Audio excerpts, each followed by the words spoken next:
Srinivasa sir മരിക്കാറായി ഹോസ്പിറ്റലിൽ കിടക്കുന്ന സമയത്ത് അവസാനമായി ഒന്ന് കാണണമെന്ന ആഗ്രഹം പറയാനാ ഞാനിവിടെ വന്നത്. പക്ഷേ സ്വാതി മോള് വന്നില്ല.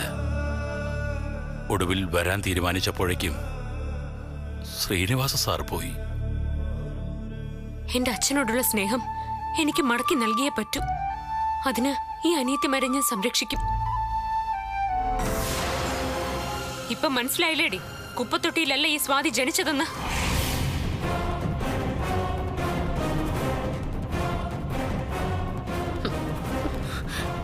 ഇവർക്ക് ആരുടെ ഒന്നും വേണ്ട. ഒരിത്തിരി സ്നേഹം മാത്രം കൊടുത്താൽ മതി. അതെന്റെ മനസ്സിൽ ധാരാളമുണ്ട്. അച്ഛാ, ഒക്കെ മറച്ചു വെച്ച് വേഷം കെട്ടിയതിന് ഞാൻ അച്ഛനോട് മാപ്പ് ചോദിക്കുന്നു. അച്ഛൻ തരുന്ന എന്ത് ശിക്ഷയും സ്വീകരിക്കാൻ ഞാൻ തയ്യാറാ. എന്നാ പിന്നെ ഞങ്ങൾ ഇറങ്ങട്ടെ മോളെ. ചേച്ചിയമ്മേ, മക്കളെ, ഞങ്ങൾ പോട്ടെ ചേച്ചിയമ്മേ.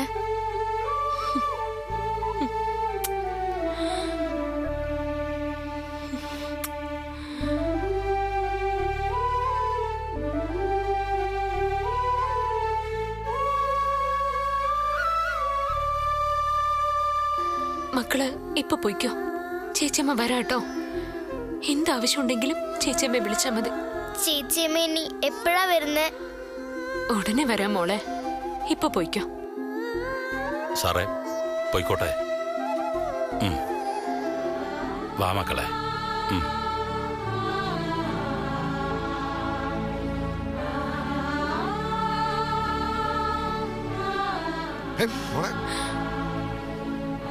കളവ് പറഞ്ഞതിനും ഒക്കെ മറച്ചു വെച്ചതിനും അച്ഛൻ എന്നോട് ക്ഷമിക്കണം.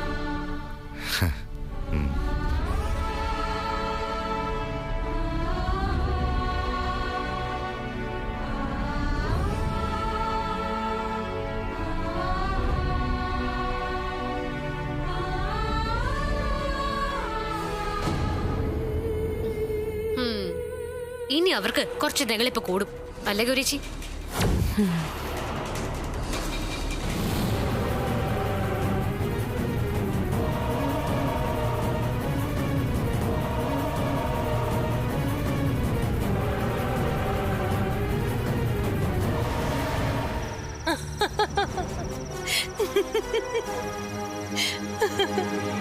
മാഡം, എനിക്ക് സന്തോഷം അടക്കം വയ്യ ഡാനി. സ്വാതിയെ ജയിച്ചതിന്റെ സന്തോഷം ഇത്രയ്ക്ക് ലഹരി നൽകുമെന്ന് ഞാൻ ഇപ്പോഴാ അറിയുന്നത്. നീയും കൂടി വേണമായിരുന്നു എന്റെ കൂടെ ആ നിമിഷം അത് കാണാൻ. അല്ല മാഡം, മാഡത്തിന്റെ ശത്രുവല്ലേ അവര്, എന്നിട്ടും അവർക്ക് ജാമ്യം എടുക്കാൻ മാഡം പോയി. അതെന്തിനാണെന്ന് എനിക്ക് മനസ്സിലാവാത്തത്. നിനക്കറിയില്ല ഡാനി, അവളെ ജയിക്കാൻ കിട്ടുന്ന ഒരവസരവും ഈ വേദ പാഴാക്കില്ല. ഞാൻ ചെന്നില്ലായിരുന്നെങ്കിൽ അവളിപ്പോ റിമാൻഡ് പ്രതിയായി ജയിലിൽ കിടന്നേനെ. അത് തന്നെ എന്റെയും സംശയം. അവരെ ജയിലിലാക്കുക എന്നതല്ലേ മാഡത്തിന്റെ ആഗ്രഹം. അതിനൊരു അവസരം വന്നപ്പോ മാഡം തന്നെ പോയി അവരെ ജാമ്യത്തിലിറക്കി. എന്നിട്ട് മാഡം പറയുന്നു അവരുടെ മുന്നിൽ ജയിച്ചു എന്ന്. ചില വിജയങ്ങൾ അങ്ങനെയാണ് ഡാനി. പുറമേ നോക്കി നിൽക്കുന്ന മറ്റുള്ളവർക്ക് അതൊരു പരാജയമായി തോന്നൂ. പക്ഷേ അത് അനുഭവിക്കുന്നവർക്ക് അതൊരു മഹാവിജയമാണ്. ഡാനി, നിനക്കറിയോ, സ്വാതി എന്റെ ശത്രുവാ. എന്റെ ഒരു സഹായവും സ്വീകരിക്കാൻ ഇഷ്ടപ്പെടാത്തവൾ. ആ സ്വാതിക്ക് എന്റെ സഹായം കൊണ്ട് മാത്രം രക്ഷപ്പെടാൻ കഴിഞ്ഞു. അപ്പൊ യഥാർത്ഥത്തിൽ ജയിച്ചതാരാ? ഇനി എന്നെങ്കിലും അവൾക്ക് എന്റെ മുമ്പിൽ തല ഉയർത്തി നിൽക്കാൻ പറ്റുമോ? മാഡത്തിന് ഞാൻ സമ്മതിച്ചിരിക്കുന്നു. പക്ഷെ എനിക്കോ? ഇനി എവിടെയും അവൾക്ക് മുന്നിൽ തല ഉയർത്തി നിൽക്കാം. ആ വിജയം നൽകുന്ന ലഹരിയേക്കാൾ മറ്റെന്തുണ്ട് ഡാനി? ഇപ്പൊ ഡാനിക്ക് മനസ്സിലായോ? കാര്യങ്ങൾ എനിക്ക് മനസ്സിലായി. അപ്പോ സ്വാതിക്ക് നമ്മൾ മാത്രമല്ല ശത്രുക്കൾ. അതെ, പക്ഷേ ഒരു കാര്യം, എത്ര ശത്രു വേറെ ഉണ്ടായാലും അവളുടെ ഏറ്റവും വലിയ ശത്രു ഈ വേദ തന്നെയായിരിക്കും.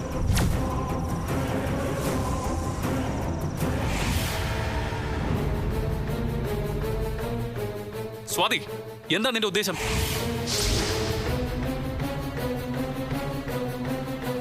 എങ്ങോട്ടാടി നിന്റെ ഈ പുറപ്പാട്? എങ്ങോട്ടും ഇല്ല ഏട്ടാ. എന്റെ നിരവധി നിർത്തി. നിന്റെ ഒരു ന്യായീകരണങ്ങളും ഇനി ഇവിടെ കേൾക്കണ്ട. എന്റെ ഭാഗത്ത് നിന്ന് ഒരു വലിയ തെറ്റ് സംഭവിച്ചു പോയി. ഒരു ഉപാധികളും ഇല്ലാതെ നിന്നെ ഞാൻ സ്നേഹിച്ചു പോയി. അതാ എന്റെ ജീവിതത്തിൽ പറ്റിയ ഏറ്റവും വലിയ തെറ്റ്. ഏട്ടാ, ഏയ് വേണ്ട. വിശ്വാസം എന്ന് പറയുന്നതാ ഏതൊരു ദാമ്പത്യ ബന്ധത്തിന്റെ അടിത്തറ. അത് നഷ്ടപ്പെട്ട പിന്നെ മുന്നോട്ട് പോകുന്നത് കഷ്ടമാ.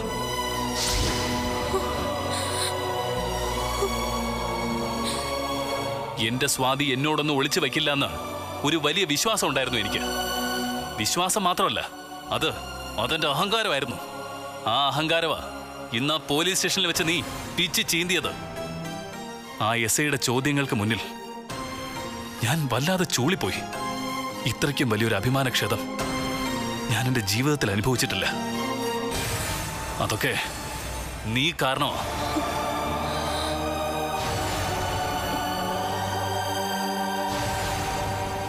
ഏട്ടൻ എന്നോട് ക്ഷമിക്കണം. എന്തിനൊക്കെയാണ് ഞാൻ നിന്നോട് ക്ഷമിക്കേണ്ടത്? എന്നോടൊരു വാക്ക് പോലും പറയാതെ നീ ഇന്നലെ പൊട്ടിമുളച്ച നിന്റെ അച്ഛനെ തേടി പോയതിനോ? അതോ അയാൾക്ക് അവിഹിതത്തിലുണ്ടായ 2 പിള്ളേരുടെ പോറ്റമ്മ പട്ടം നീ എന്നോടൊരു വാക്ക് പോലും ചോദിക്കാതെ സ്വയം തലയിലെടുത്ത് വെച്ചതിനോ? ഏട്ടാ, തീർന്നില്ല. പിന്നെയുണ്ട് നിന്നോട് ക്ഷമിക്കാനുള്ള കാര്യങ്ങൾ. ഒരു പോലീസ് സ്റ്റേഷനിലകത്തേക്ക് വലിച്ചിഴക്കപ്പെടുന്നത് വരെ മുന്നേ പറഞ്ഞ കാര്യങ്ങളെക്കുറിച്ച് നീ എന്നോടൊന്നും മിണ്ടിയില്ല. അതിന് ഞാൻ നിന്നോട് ക്ഷമിക്കണം അല്ലേ? അന്തസ്സുള്ള ഒരുത്തന്റെ ആത്മാഭിമാനം അങ്ങേയറ്റം വ്രണപ്പെടുന്ന തരത്തിൽ ആ എസ്ഐ ചോദിച്ച ചോദ്യത്തിന്റെ മുന്നിൽ ഞാൻ നാണം കെട്ട് തല കുനിച്ച് നിന്നതിന്, അങ്ങനെ ഒരു സുവർണ അവസരം എനിക്ക് ഒരുക്കി തന്നതിന് ഞാൻ നിന്നോട് ക്ഷമിക്കണല്ലേടി? എന്നോട് പൊറുക്കണോ ഏട്ടാ? ഞാനൊന്നും അറിഞ്ഞോണ്ടല്ല. അറിഞ്ഞുകൊണ്ട് തന്നെയാ. അറിഞ്ഞുകൊണ്ട് ഒന്നിനു പുറകെ ഒന്നായി നീ സ്വയം കാണിച്ചു കൂട്ടിയ എല്ലാത്തിനും ഒറ്റയടിക്ക് ഞാനങ്ങ് പുറത്തു തന്ന് നിന്നെ വീണ്ടും എന്റെ നെഞ്ചി കൊണ്ടു കിടക്കാൻ ഞാനൊരു മനുഷ്യനാ. എന്റെ ഇടത് നെഞ്ചിനുള്ളിൽ ഹൃദയം എന്നൊരു അവയവമുണ്ട്. അതിനെനിക്ക് തൃപ്തിപ്പെടുത്തിയേ പറ്റൂ. സ്നേഹവും വിശ്വാസവും കടപ്പാടുകളും ഒക്കെ ഉള്ളിടത്തെ പൊറുക്കലും ക്ഷമിക്കലും ഒക്കെ സാധ്യമാവൂവെന്നാ എന്നെ പഠിപ്പിച്ചിട്ടുള്ളത്. അങ്ങനെ ഒരു സാധനം ഇല്ലാത്തവരോട് ഒന്നും പറഞ്ഞിട്ട് ഒരു കാര്യമില്ല. ഇനി എന്തൊക്കെയുണ്ടെടി നിന്റെ ഒളിച്ചു കളികൾ? ഓരോന്നോരോന്നിട്ട് പറഞ്ഞു തൊലയ്ക്ക്. വരാനിരിക്കുന്ന വലിയ വലിയ ഷോക്കുകളിൽ നിന്ന് എനിക്കൊന്ന് രക്ഷപ്പെടുകയെങ്കിലും ചെയ്യാലോ. ഒളിച്ചു കളിയൊന്നും നടത്തിയിട്ടില്ല ഏട്ടാ. എന്തുകൊണ്ടാണ് എനിക്ക് ഇത്രയും കാലം ഇത് പറയാൻ പറ്റാത്തത്? എനിക്കൊന്നും കേൾക്കണ്ട. അമ്മയെ തല്ലിയാലും 2 വശമുണ്ടെന്ന് പറയുന്നത് പോലെ നീ ചെയ്ത ചതിക്ക്, വിശ്വാസ വഞ്ചനയ്ക്ക് നിനക്ക് നിന്റേതായ 100 ന്യായങ്ങളുണ്ടാവും. അതൊക്കെ കേട്ട് തൊണ്ട തൊടാതെ വിഴുങ്ങാൻ ഞാൻ അത്രയ്ക്ക് വലിയൊരു അച്ചിക്കോന്തനായിരിക്കണം. തൽക്കാലം അങ്ങനെ ആവാൻ ഈ നീൽ മഹേഷ് ഉദ്ദേശിക്കുന്നില്ല.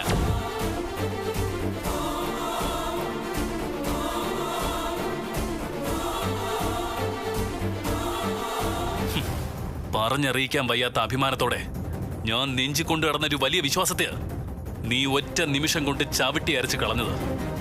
ഈ പാതകത്തിന് ദൈവം നിന്നോട് പൊറുക്കുമെന്ന് തോന്നുന്നുണ്ടോ?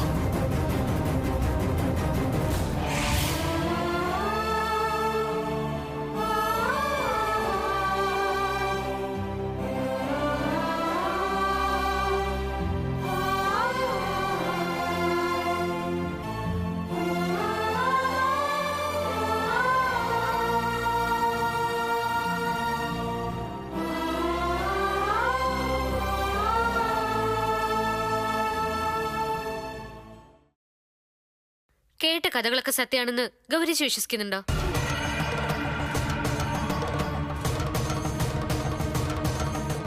ആരുമില്ലാതെ എവിടെയോ കിടന്ന ഒരുത്തി പെട്ടെന്നൊരു ദിവസം ലോകം ആരാധിക്കുന്ന പാട്ടുകാരന്റെ മകളായി മാറാൻ ഇതെന്താ അറബിക്കഥയോ?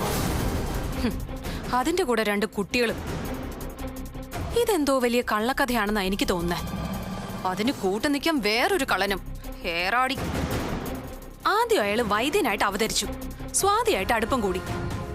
നമ്മളെല്ലാം പറഞ്ഞു പറ്റിച്ച് രഹസ്യമായി നമ്മൾ അറിയാത്ത എന്തൊക്കെയോ ചെയ്തു. അന്നൊരു ദിവസം ഏറാടി സ്വാതിയടത്തിയും തമ്മില് കുട്ടികളുടെ കാര്യം സംസാരിക്കുന്ന കേട്ടപ്പോഴേ ഞാൻ പറഞ്ഞില്ലേ ഇവർ തമ്മിൽ എന്തോ കള്ളക്കളിയുണ്ടെന്ന്. ഇപ്പൊ അത് സത്യായില്ലേ? ഉം. എന്തൊക്കെ നാടകങ്ങളായിരുന്നു അവൾ ഈ വീട്ടിൽ നടത്തിയത്. എന്റെ രാജീവേട്ടനെ ഒരുത്തം വന്ന് തല്ലി ചതച്ചു. നമ്മുടെ രണ്ടുപേരുടെയും ദേഹത്ത് കൈവച്ചു. അതെല്ലാം ഈ കുട്ടികളെ സംരക്ഷിക്കാൻ വേണ്ടിയാണെന്ന് ഇപ്പോഴല്ലേ മനസ്സിലായത്. ഇത്രയും വലിയ തെറ്റ് ചെയ്ത് അവരെ ഈ വീട്ടിൽ നിന്ന് ഇറക്കി വിടുക വേണ്ടത്. അവരാ പിള്ളേരുടെ കൂടെ പോയി താമസിക്കട്ടെ. നന്ദിനി,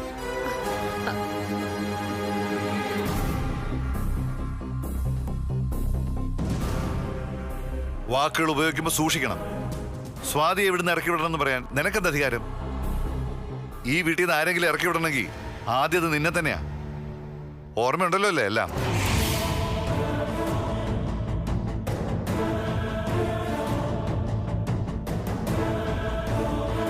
നിന്നെ ഈ വീട്ടിൽ നിന്ന് ഈ നിമിഷം തന്നെ ഇറക്കി വിടാനുള്ള കാര്യങ്ങൾ നീ ഇപ്പോഴും ചെയ്തുകൊണ്ടിരിക്കുക.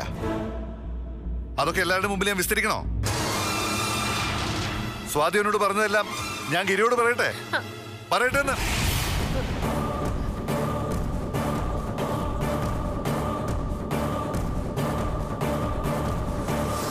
സ്വാതിയുടെ കാര്യത്തിൽ അവളിതൊക്കെ നമ്മളോട് മറച്ചു വെച്ചത് തെറ്റ് തന്നെയാ.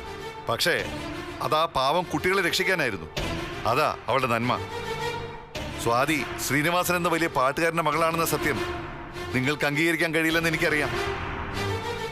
കാരണം മനസ്സ് നിറച്ച് അവളോടുള്ള കുശുമ്പും കുഞ്ഞായ്മയൊക്കെ ആണല്ലോ.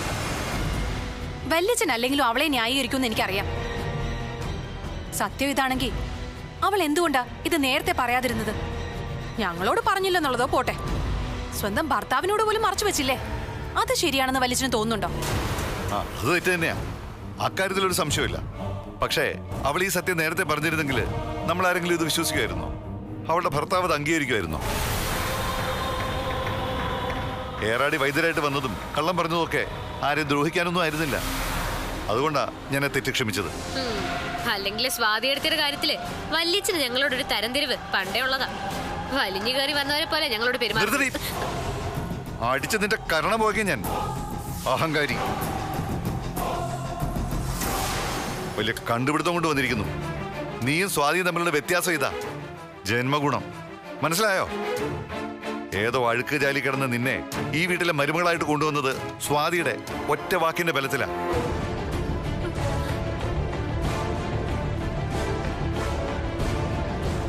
നിന്റെ ഇവിടത്തെ ഇപ്പോഴത്തെ ജീവിതവും അവളുടെ വാക്കിന്റെ ബലത്തിൽ തന്നെയാ.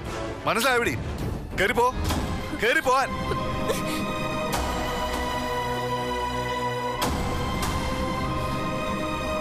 ഇത് നല്ല കൂത്ത. കട്ടവനെ കിട്ടിയില്ലെങ്കിൽ കിട്ടിയവനെ തല്ലുന്ന ഏർപ്പാടാ വല്യച്ഛൻ ഇപ്പൊ കാണിച്ചത്. സ്വാതിയെ ചീത്ത പറയുന്നതിന് പകരം ആ പാവത്തിന്റെ മെക്കിട്ട് കയറുന്നു. കഷ്ടം തന്നെ. മിണ്ടരുത്. അടുത്ത അടി കിട്ടുന്നത് നിനക്കായിരിക്കും. കല്യാണം കഴിപ്പിച്ച് വിട്ടതാ നിന്നെ. ഇനി ഇവിടെ കിടന്ന് പ്രശ്നം ഉണ്ടാക്കാൻ തുടങ്ങിയ നിനക്ക് ഇവിടുന്ന് കെട്ടിപ്പറക്കി പോണ്ടി വരും. പറഞ്ഞേക്കാം. നിനക്ക് മാത്രമല്ല, നിന്റെ ആ ഭർത്താവിനും.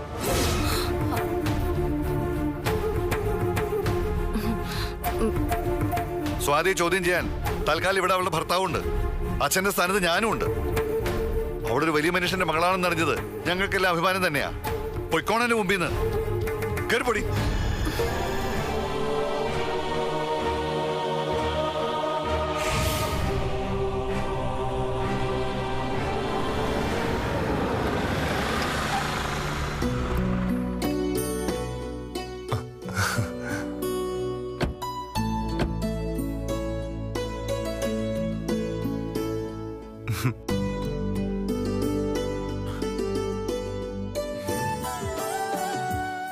വല്യച്ഛ, അറിഞ്ഞതൊക്കെ സത്യം തന്നെയാണോ?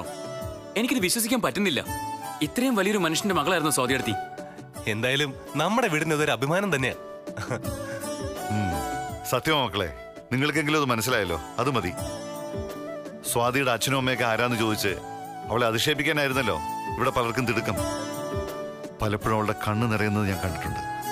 ഗൗരി നന്ദിനിയല്ലേ, അവളുമാര് പറയുന്നത് ആര് വിശ്വസിക്കാനാ? ഏടത്തേക്ക് സന്തോഷമായോ? അതറിഞ്ഞാ മതി. ഈ സത്യം അറിഞ്ഞിട്ടും നമ്മളോട് പറയാനാവാതെ ഇത്രയും കാലം രഹസ്യമായി കൊണ്ടുനടന്ന് സ്വയം വേദനിച്ചവളാ സ്വാതി. അതിന് മർദ്ദനം വെക്കേണ്ടി വന്നത് രാജീവിന്. ആ സുധി വന്ന് നിന്നെ തല്ലിച്ചതച്ചില്ലേ? പക്ഷേ സ്വാതി നിനക്ക് വേണ്ടി അവനത് ഇരട്ടിയായിട്ട് തിരിച്ചു കൊടുത്തിട്ടുണ്ട്. അവന്റെ തലതല്ലി പൊട്ടിച്ചു. ബോധമില്ലാതെ അവനിപ്പോ മെഡിക്കൽ കോളേജിലാ. ഓ, ഇപ്പോഴെനിക്ക് സമാധാനായത്. അവനിട്ട് ശരിക്ക് കിട്ടിയില്ലേ? അത് മതി. എന്തായാലും ഞങ്ങൾ ആദ്യം ഏടത്തി കണ്ട് ഒരു അഭിനന്ദനം അറിയിക്കട്ടെ. വാളിയ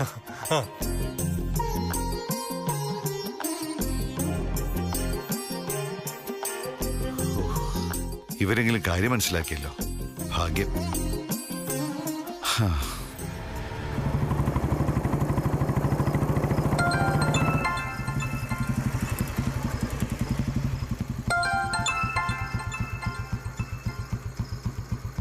ഹലോ ഡാനി, എനിക്ക് അത്യാവശ്യമായി ആ കുട്ടികളെ ഒന്ന് കാണണം. അവരെ വെച്ച് വേണം ഇനി നമ്മുടെ മുന്നോട്ടുള്ള പരിപാടികൾ പ്ലാൻ ചെയ്യാൻ. ആ കുട്ടികളെ കൊണ്ട് നമുക്ക് എന്ത് ചെയ്യാൻ പറ്റും? പറ്റും ഡാനി.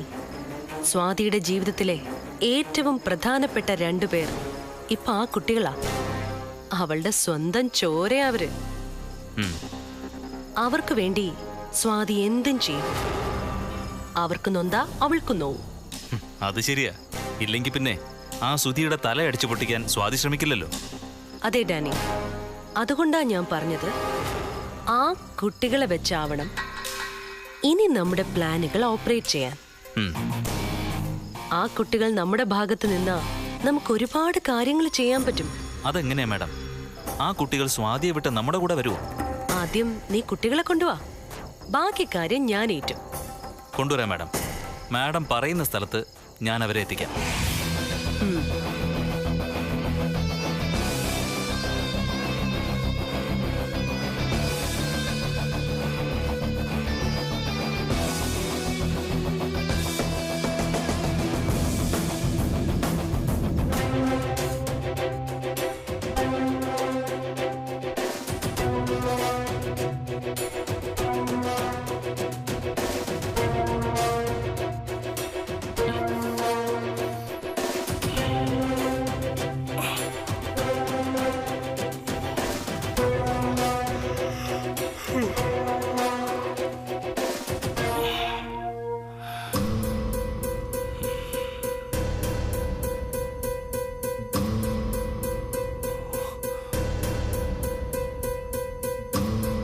സ്വാതി,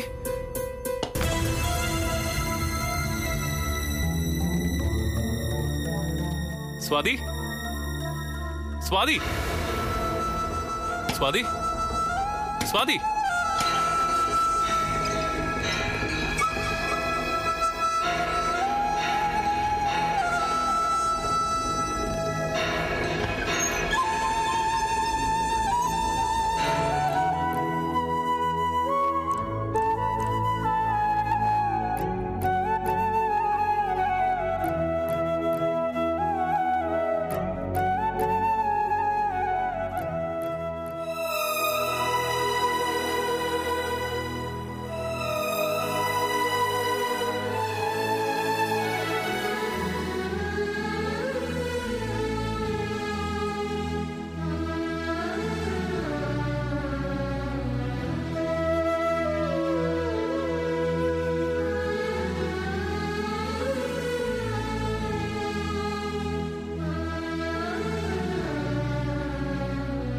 സ്വാതി, നീ എന്നോട് ക്ഷമിക്കണം. ഞാൻ പറഞ്ഞത് നീ കേട്ടോ? കേട്ടു. നോക്കുമോളെ, നീ ആ കുട്ടികളെ സംരക്ഷിക്കുന്നതിലോ അവർക്ക് വേണ്ട കാര്യങ്ങൾ ചെയ്തു കൊടുക്കുന്നതിലോ എനിക്ക് ഒരു പരാതിയുമില്ല. പക്ഷെ നീ എന്റെ ഭാഗത്തു നിന്ന് ചിന്തിച്ചു നോക്ക്. ഞാൻ നിന്റെ ഭർത്താവാ. നീയോ എന്നെ ജീവന തുല്യം സ്നേഹിക്കുന്നു എന്ന് ഞാൻ വിശ്വസിക്കുന്ന എന്റെ ഭാര്യയും.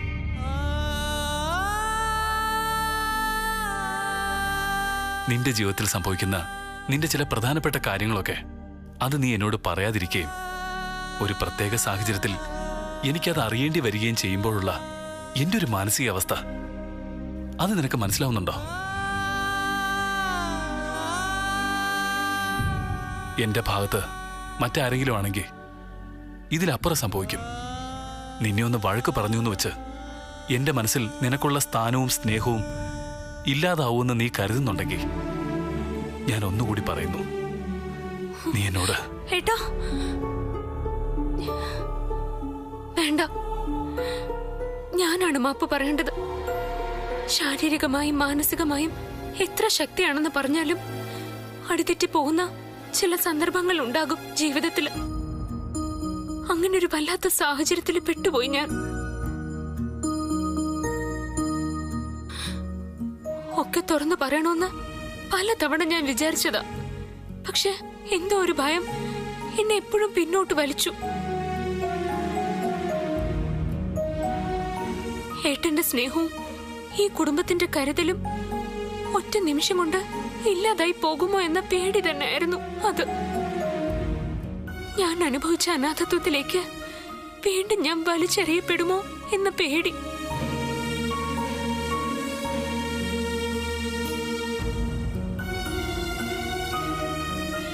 പെട്ടെന്നൊരു സുപ്രഭാതത്തിൽ ഞാൻ ഇത്രയ്ക്ക് പ്രശസ്തനായ ഒരച്ഛന്റെ മകളാണെന്ന് പറഞ്ഞ ആരെങ്കിലും വിശ്വസിക്കുമോ എന്നുള്ള പേടി